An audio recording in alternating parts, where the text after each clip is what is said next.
Hey guys, in this quick tutorial, I'll show you how you can import QuickBooks to TurboTax, so let's get started. First, make sure you're using compatible versions. You must be working with QuickBooks Self-Employed and TurboTax Self-Employed, as QuickBooks Online Essentials and Plus do not directly import into TurboTax. Next, sign in to TurboTax Self-Employed by opening the platform and logging into your account. From there, start a new tax return or continue an existing one. When prompted, choose the option to import from QuickBooks or connect to QuickBooks. If you don't see this prompt, navigate to the Self-Employed Income section. Log into your QuickBooks Self-Employed account by entering your login details. Then, authorize TurboTax to access your information.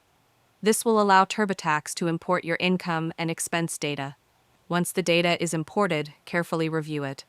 Confirm that your income and categorized expenses are accurate and make any necessary adjustments. And that's if you found this video helpful. Consider giving it like and subscribe.